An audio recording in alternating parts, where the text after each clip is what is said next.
دیکھیں، پہلی بات تو یہ ہے کہ ایک فرق سمجھ لیجئے، ہم جس زمانے میں رہ رہے ہیں، ایک زمانہ ہے نبی صلی اللہ علیہ وسلم کا، بلکہ آپ سے 1100-1200 سال بعد تک کا ایک یہ زمانہ ہے جس میں ہم رہ رہے ہیں۔ آپ نے یہ سنا ہوگا کہ دنیا بہت بدل گئی ہے، یہ ہو گیا ہے، نیشن سٹیٹس ہیں، ریاست بہت محکم ہو گئی ہے۔ تو یہ ذرا میں تھوڑا سا چاہتا ہوں ذرا آپ اس کو اچھی طرح سے سمجھ لیں، اس کو یوں سمجھیں۔ چلیں، یہ بڑی اچھی مثال میرے ذہن میں آ گئی ہے۔ ہم جس جگہ پہ رہتے ہیں نا، یہ مری سے آگے جو ہمارا گاؤں ہے، تو یہ ہمارا جو قبیلہ ہے یہ کشمیر سے آیا ہے اس جگہ پہ۔ جب آیا تو یہ جگہ خالی پڑی تھی، انہوں نے آ کے آباد کر لیا، لیکن سارا علاقہ خالی نہیں تھا۔ آج آپ دیکھتے ہیں نا تو وہ پورے علاقے میں عباسی ہیں، مری میں بھی ہیں، یہ اور قوموں کا تھا، مری کسی اور کے پاس تھا، ادھر جو ہے نا نتھیا گلی وغیرہ کی طرف اور لوگ آباد تھے۔ تو انہوں نے ان کے ساتھ پھر لڑائیاں کرنی شروع کی، آہستہ آہستہ آہستہ آہستہ یہ سارا جو ہے نا علاقہ اپنے قبضے میں کر لیا۔ یہ وہ دور ہے جب یہ تقریباً کیا ہوگا، آج سے کوئی 600 سال پہلے کی بات ہوگی، یعنی اس دور میں یہ ہو رہا ہے۔ سلطنت تو انڈیا میں تو موجود تھی نا، یہاں پہ یہ سارا کام کاروائیاں ہو رہی ہیں، کوئی پوچھنے والا نہیں ہے۔ جس نے جس کے علاقے پہ قبضہ کر لیا وہ اس کی زمین ہو گئی۔ اب ذرا اس کے بعد انگریز آیا۔ انگریز کے دور میں بھی شروع میں کوئی اتنی وہ چیز نہیں تھی، لیکن یہ کہ آج کے زمانے میں آ کے کیا بات ہو گئی ہے۔ آج آپ اپنی باؤنڈری سے 1 انچ آگے بڑھتے ہیں نا تو وہ سٹے لے کے جا کے مقدمہ کر دیتا ہے، اور وہ پٹواری آ کے ناپ تول کے کہتا ہے بھائی آپ یہاں تک ہو، اس سے آگے نہیں ہو۔ آج کے دور میں کسی کی جگہ پہ قبضہ کرنا کسی بندے کے لیے، کسی فوج کے لیے ممکن نہیں رہا، اور ہر شہر رجسٹرڈ موجود ہے پٹواری کے پاس، یہ زمین اتنے انچ اتنی فٹ فلانے کی ہے۔ سمجھ آئی میری بات؟ تاریخ میں اس طرح کا ریاست تو کبھی بھی نہیں تھی، یعنی ایک شہری رجسٹرڈ، ایک شہری کی آنکھوں کا فوٹو ریاست کے پاس موجود۔ کسی جگہ پہ بھی آپ کی فوٹو آئے گی نادرا میں، اس میں جائے گی ڈیٹا میں، وہ بتا دیں گے فلانا ابن فلانا فلانی جگہ کا رہائشی۔ یہ ایک سائڈ، یہ کبھی ممکن تھا، یہ صرف آج کے دور میں ممکن ہے۔ ریاست کی عملداری اور فرد کی بے بسی اور محکومی۔ آگے بڑھیں۔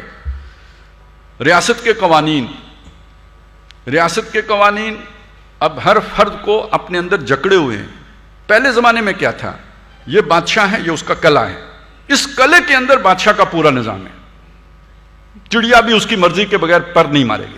یہ قلعے کے بغیر باہر شہر کی فصیل ہے۔ یہ جو شہر کی فصیل کے اندر لوگ آباد ہیں، یہ بہت حد تک قانون کے تابع ہیں۔ اصل میں یہ جو شہر ہوتا ہے نا، شہر کو مدینہ کہتے ہیں۔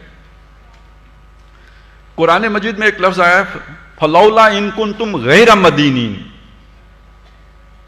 ٹھیک ہے، اگر تم کسی کے بس میں نہیں ہو تو مدینہ کون ہوتا ہے؟ مدینہ وہ ہوتا ہے کہ جو کسی کی عملداری میں ہے، کسی کے قانون کے اندر جکڑا ہوا ہے۔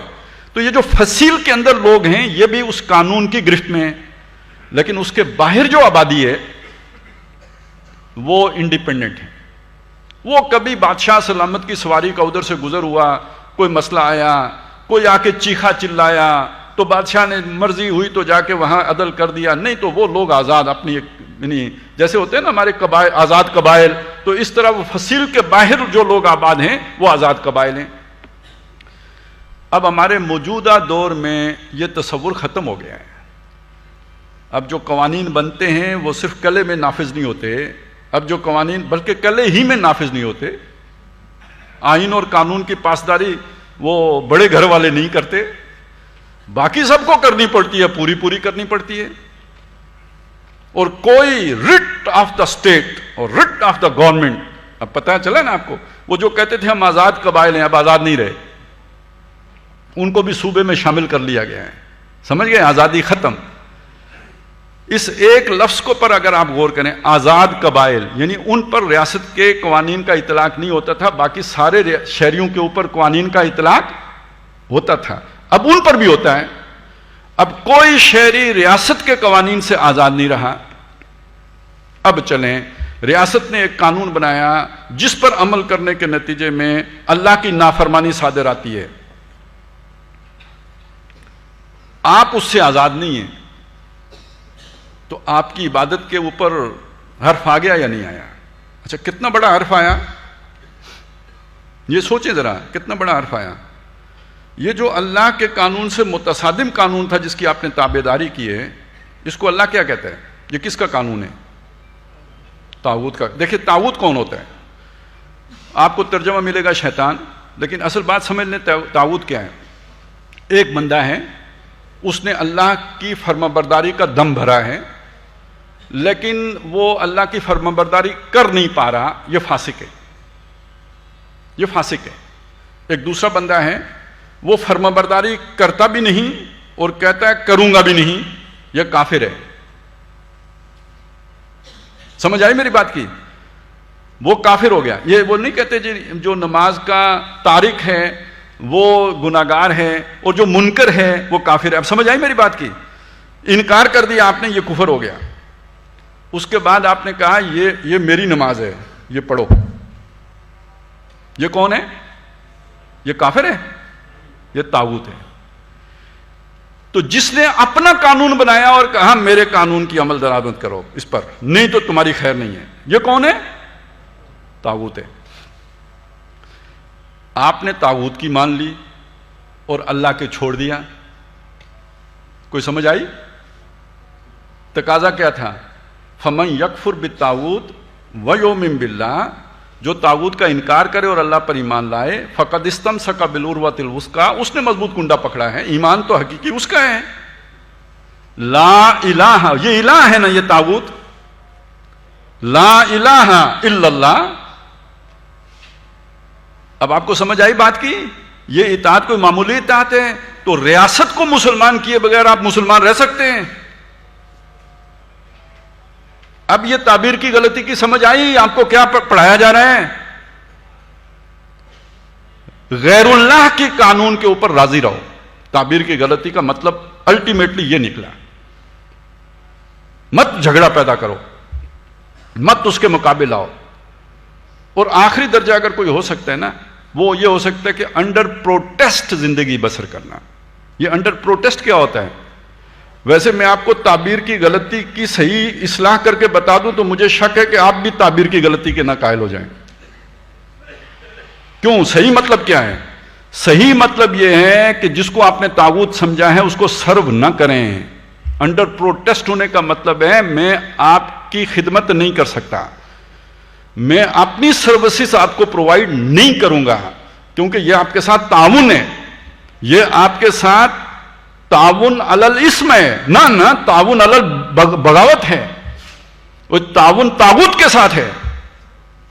اور میں اپنے پیٹ کی خاطر، چلیں یار پیٹ تو پھر بھی اس کے خاطر سور بھی کھایا جا سکتا ہے زندگی بچانے کے لیے، لیکن میں اچھے سٹیٹس کی خاطر، دنیا میں پھونک پھانک کی خاطر، پھلنے پھولنے کی خاطر اس طاغوت کی اطاعت شروع کر دوں؟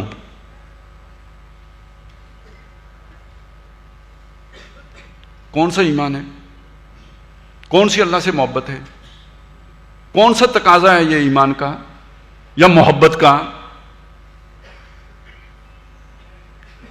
تو یہ ہے انڈر پروٹیسٹ، کہ کم از کم پھر اس کے ساتھ تعاون نہ ہو، اس کے اندر پھیلا پھولا نہ جائے۔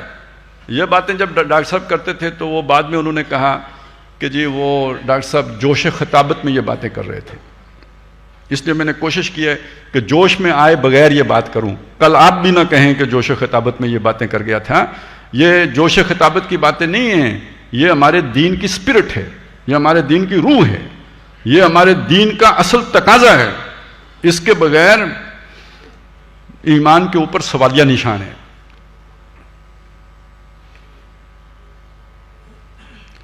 تو جب تعبیر کا مطلب یہ نکلتا ہے نا تو بندہ کہتا ہے یار یہ غلطی والی بات ہی ٹھیک ہے، کیونکہ چھٹتی نہیں ہے یہ کافر منہ سے لگی ہوئی۔ یہ دنیا چھوڑیں کیسے ہم؟ یہ عیاشیاں ترک کیسے کریں؟ اس کمفرٹ زون سے نکلیں کیسے؟ یہ تپتی راہیں مجھ کو پکاریں، دامن پکڑے چھاؤں گھنیری، یہ امتحان ہے۔ اس میں ڈالا گیا ہوں. تو اب آپ سوچئے جب تک یہ ریاست، یہ سٹرکچر پورا کا پورا مسلمان نہ ہو جائے، آج کے دور میں کسی فرد کے لیے اللہ کی کامل بندگی کرنا ممکن نہیں ہے. ممکن نہیں ہے، بالکل نہیں ممکن.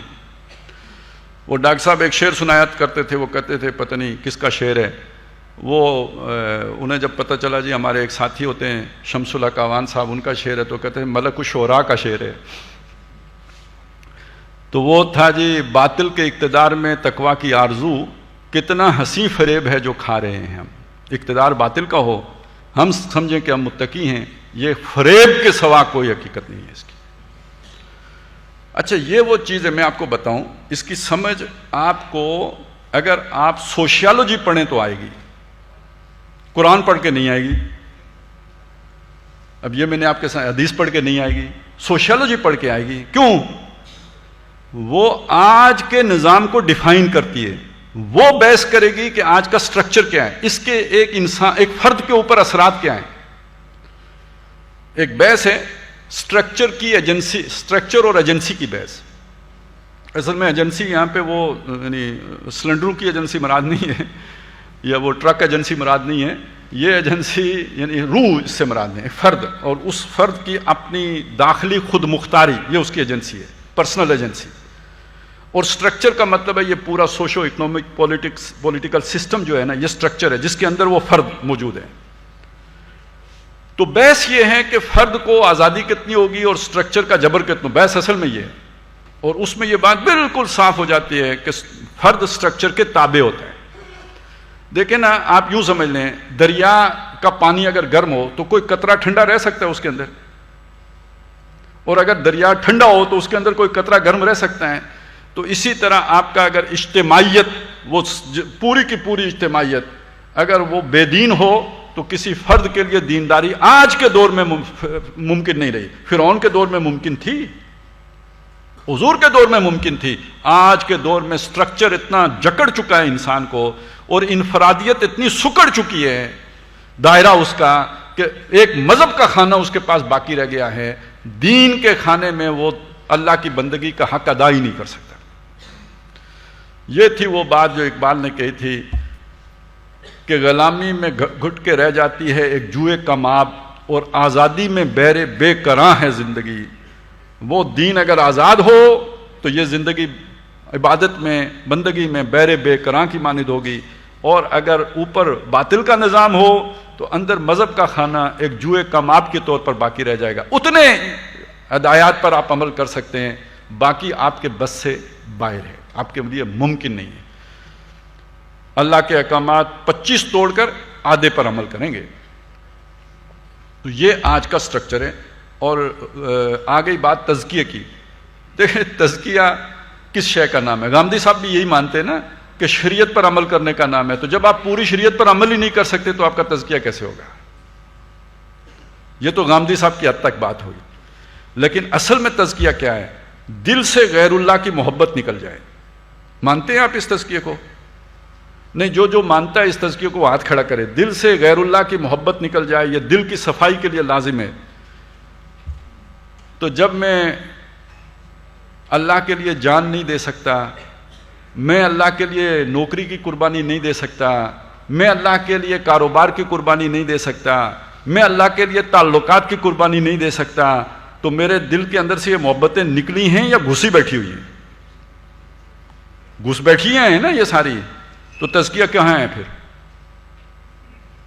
تزکیہ تو تب ہے کہ میں ان محبتوں سے آزاد ہو کے، ان کی غلامی سے نجات پا کر، جو میرے من میں آئے وہ میں کر سکوں، اور میرے من میں وہ آئے جو اللہ کی مرضی ہے. یہ تزکیہ ہے. تو یہ بھی ایک یعنی اس اعتبار سے بھی دیکھیں تو تزکیے کا پہلے قدم بھی کسی نے نہیں اٹھایا اگر وہ اس اقامت دین کی جدوجہد سے منہ موڑتا ہے. آخری بات، کیونکہ انہوں نے دعوت کی بات بھی کی تھی نا، وہ حسن الیاس صاحب نے، کہ دعوت ہمارا کام ہے. دعوت کس شے کی دینی ہے بھائی؟ ادعو الی سبیل ربک، اپنے رب کے رستے کی طرف بلاؤ. یہ رب کا رستہ کون سا ہے؟ سورہ شورا کی وہی آیت، وہی آیات، ان اقیموا الدین ولا تتفرقوا فیہ، اس کے بعد بتایا اس دعوت کو لوگ قبول نہیں کریں گے، نہ یہ کبر علی المشرکین ما تدعوہم الیہ، یہ جو اہل کتاب ہے یہ تو خود شک میں پڑے ہوئے ہیں، تو اب کیا کریں؟ فلذالک فدعو، اسی کی دعوت دو۔ تو دعوت کس کی دینی ہے؟ اسی اقامت دین کی دعوت دینی ہے۔ لوگ نہیں مانیں گے پھر بھی دیں گے تو پتہ چلے گا آپ صرف اللہ کے لیے کام کرتے ہیں۔ اگر یہ خطرہ ہے کہ لوگ نہیں مانیں گے تو میں یہ کام ہی نہ کروں، تو اس کا مطلب آپ کو اللہ کے حکم کی پرواہ نہیں ہے، آپ وہ کام کرنا چاہتے ہیں جس کا فائدہ آپ کو دنیا میں نظر آ رہا ہو، تو پھر کدھر تزکیہ ہے؟ تو جس اعتبار سے یہ آپ دیکھیں، یہ پورا لائل پور کا گھنٹہ گھر ہے فیصل آباد کا، ٹھیک ہے نا؟ آپ اس اقامت دین سے بھاگ کے کہیں بھی نہیں جا سکتے۔